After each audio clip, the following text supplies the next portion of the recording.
It's Friday, August 24th. Let's talk PlayStation. So earlier this week, Sony kicked it off with the announcement of 4 new Dualshock 4 colors. It seems like this is a pretty common theme nowadays. Microsoft and Nintendo have also been doing multiple X1 controllers and Joy-Cons.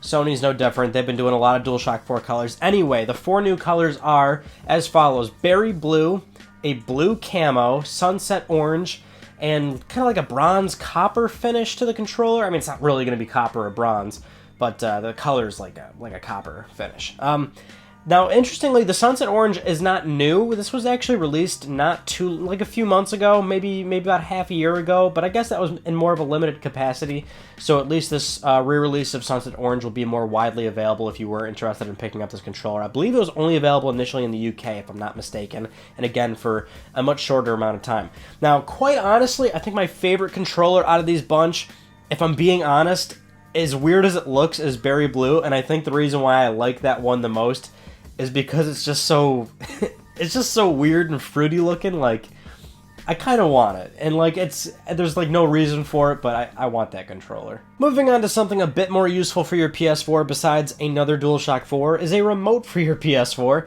Now, there have been multiple remotes over the years for PS4, whether they're unofficial Logitech Harmony remotes or officially licensed remotes. This is kind of the same deal. This isn't officially from Sony, but it's an officially licensed PlayStation product, which means that Sony has given this company their seal of approval to use the PlayStation logo, the PlayStation buttons, even the retail packaging looks as though it's from Sony. But anyway, this is from PDP, and PDP has released a remote for PS4 before. This is called the Cloud Remote, which I don't know why they're calling it the Cloud Remote. That seems like a bit of a misnomer because it has nothing to do with cloud technology.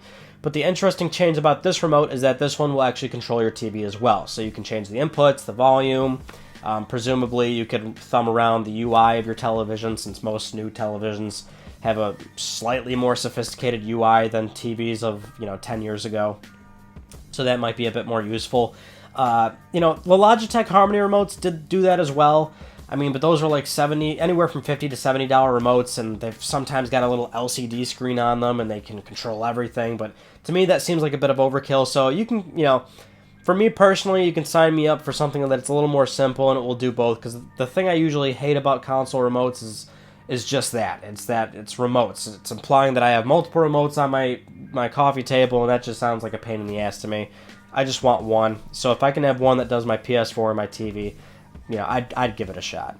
Now, I'm trying to remember the last time we've talked about Shenmue on this channel, and it's been a long time. I'm sure I've missed a few of the delay announcements, but this seems like a good time to bring it up, since it seems likely that they'll probably hit this release date, but that's the news story, is that there's a release date. Now, if you remember back in 2015 during E3, Sony made one of their major surprise announcements that they were doing Shenmue 3, and they were launching a Kickstarter. The game was funded immediately, well past what they were asking for. The game saw multiple delays. Fans are still dying to wait for this game to be released, and the recent re-release of Shenmue 1 and 2 on PS4, X1, and PC seems like a great time for them to show off the new release date, which is August 27th, 2019. It seems like they'll confidently hit that, considering we've seen a good portion of footage now at this point, and that's a year out from now, so I think they're being somewhat conservative with that date, thinking, you know what, that's plenty of time for us to crunch it out, and if they had to delay it again, that would be unfortunate, and then I would almost be concerned with it, but yeah, there you go. So if you're ready for Shenmue 3, strap in for another year. Alright, now moving on to Until Dawn developer Supermassive Games. If you remember Until Dawn, the PS4 horror exclusive, that game, I think it's fair to say that, during pre-release and footage of that game before it came out, there wasn't really a whole lot of buzz going on, but then once it came out with YouTubers and streamers running off with it, I mean, people ended up loving it. Even Sony and the developer admitted that it did way better than they thought, which is great too, deservedly so. Until Dawn actually turned out to be a really fantastic game. Well, anyway, this past week at Gamescom, Supermassive Games announced their next project, which is the Dark Pictures Anthology, which is going to be a series of horror games. And the first one is the first one is called The Man of Medan, which is about 5 divers investigating a World War II shipwreck. And then once they go down there, turns out there's some crazy horror stuff going on. Ooh! But it's going to be in the same veins of Until Dawn. So basically, it's all decision making. You have consequences to your decisions. You could lose characters. You can keep them safe. What's interesting is that it's kind of like they're kind of describing it as like a Telltale series. So you can see a number of releases under the Dark Pictures Anthology, which is pretty cool. Now this is great, but I want to talk about this because bit of a missed opportunity here. Namco Bandai is going to be publishing this series of games, so actually this will be going to PS4, Xbox One, and PC, which is great for the developer, and Namco is certainly pretty excited about it, I'm sure. I just feel like this is kind of a missed opportunity for Sony, and it wouldn't surprise me if Sony was in conversations with them to not necessarily acquire the developer, because I think it's fair to say that, 3-4 years ago we were doing a lot of predictions videos, and at that time I was saying, I think Sony's going to acquire another developer. I think they're going to acquire somebody. And the number of developers were thrown around, whether it was like Supermassive themselves or what's the one I can't think of right now? Housemarque, for example, Housemarque Games, and then like those, like it just never happened, right? So, and Sony was doing a lot more second party development, third party exclusives, things of that nature, and they were just starting their own studios like Forward Works. So I think nowadays it's fair to say that they're probably not in the interest of acquiring new developers, which I think is still a bit of a missed opportunity given the fact that we are in sort of a stage right now where consoles might be irrelevant in the next 10 to 20 years as we move to either streaming or possibly just PC just keeps growing to the point of making consoles more irrelevant. And Sony knows that. They know they have to find their place. They'll probably still release traditional consoles for a long time, but to stay relevant and to stay competitive, granted they have a lot of worldwide studios that produce amazing, fantastic games that people are still buying, but I still don't think it's necessarily a bad idea to bolster that suite of worldwide studios even more. And I think this was certainly a developer that would have made a great purchase. But anyway, the jumping off point there was that I don't think they were even trying to acquire them more so. But I still think it would have been a missed opportunity to at least secure them for another second party deal. I mean, you don't necessarily have to purchase them, just offer the funding that they need, the marketing material, be that publisher for them, and get another game under your belt, because typically when Sony publishes a game, they will also own the IP to that game. They own the IP to Until Dawn, so if there were ever an Until Dawn 2, it would be a PlayStation exclusive. So, bit of a missed opportunity, I feel like, there, because this is a special developer that, like, that game really was under the radar. And once it came out and the potential was just through the, like, Sony even said it exceeded their expectations. So they must have had some sort of conversation, but I think this is a situation where Supermassive was pretty adamant about staying independent completely, so they didn't want to be purchased, and they probably aren't going to be owning the rights to these games, but because we're not entirely sure if Namco is publishing these games in a sense where it's theirs, but I think they wanted to just release to a broader audience because they know that Until Dawn did as well as it did with so many people. Segueing nicely into our final news story is about Ready at Dawn's The Order 1886. This was more of a controversial game for Sony in 2015 because it was, and this is a second party game, so Sony funded and published it.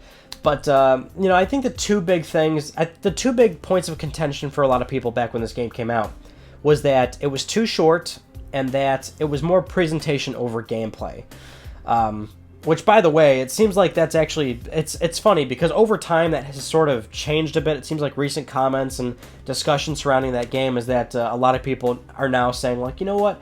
I actually really enjoyed that game. I understand it had some problems here and there, but I liked it. Like, I'd like to see a sequel. So it's funny how that's changed now, mostly because it's come down in price and it's a relatively inexpensive game to buy, which, by the way, I want to point out, that was the original 2015 problems, but back when I reviewed that game, I did point out many of its flaws, but I'm the kind of person that typically doesn't like to grade or review a game based on price, purely based off the fact that games devalue over time. They depreciate. It's not often a game appreciates in value unless it's a significant amount of time. Typically, a video game will come down in price after not that long of time, right? So typically, I don't like to grade a game on it being $60. I grade it for what it is because at some point you'll be able to get it in a bargain bin, probably. And that's exactly what happened with The Order. Then people are buying it for $5, and when you pay $5 for something, all of a sudden you enjoy a lot more than when you paid it for $60. Understandable. Anyway, that's totally irrelevant from the news story. The point is, Ready at Dawn's CEO recently commented about, just a few interesting quotes about the game. I'll share them with you now. When asked about the future of the series, he said, It's hard for me to answer that one. I will tell you the same answer I would have given you in the past before the order came out, that the IP was built with a lot of work behind it. Even before the release of the game, we put a lot of work on the foundations of why each of these characters are who they are, where they come from, what is behind the story. Not 1886, but what's behind the story. We asked, where did it start, where is it going? There's a lot of story that was already written because we felt, again, writing a game and just kind of isolating it to the story that it would have been was not enough for us. He went on to say, I will tell you what I did read a lot of was the length of the game. I don't necessarily think that it was one against the other, that the production value took away from the gameplay mechanics. It was whether or not there were more combat sections. Did we have the 20 to 30 minutes of all-out combat? Which we didn't. We purposely made those things shorter. So let's dissect that a little bit. We knew a long time, basically, that the order was sort of built upon the idea that there was going to be sequels. It's quite obvious if you've played the game, and I'm sure Sony had high hopes for it because the game came out, mixed reviews, then subpar sales, so we're probably not going to see another one anytime soon. And Sony owns the IP, so they could theoretically do another one if they want to, without Ready at Dawn, but I'm sure at this point Ready at Dawn would probably like to take another crack at it, because what's interesting is that you have to understand Ready at Dawn's history. Ready at Dawn has actually had a great relationship with Sony. They have made many PSP games for them. They've made Daxter, they made both God of Wars on the PSP, so I feel like this game was kind of their big break, that they finally got this big approved massive budget for this emerging console, which was PlayStation 4, which at the time of development, PS4 was finally, Ready at Dawn probably knew this was going to be a great console, and then once the system came out, and keep in mind the system comes out, they're still working on this game. PS4 comes out, they're noticing that it's selling much more than Xbox One, it's becoming the chosen platform of choice. Ready at Dawn, the whole team there was probably psyched, oh my god, we are going to be the next big budget game for Sony, we're going to be a new IP, oh my god, let's put all this story in there, because we're going to do 2-3 sequels, we're going to have massive success. They probably really thought they had, or they were hoping that they had something incredibly special. They were probably hoping to be the next Uncharted, the next Ratchet and Clank, something, right? They come out, and turns out it's definitely not what they thought, and they were probably thoroughly disappointed, I'm sure, because that is more than likely, that's what they were thinking.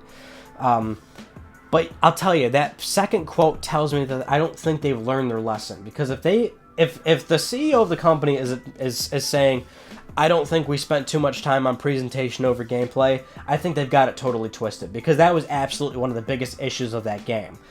My whole thing with it was, yeah, it looks gorgeous, and that game still stands the test of time as a beautiful looking console game that still outperforms everything else visually on the market today.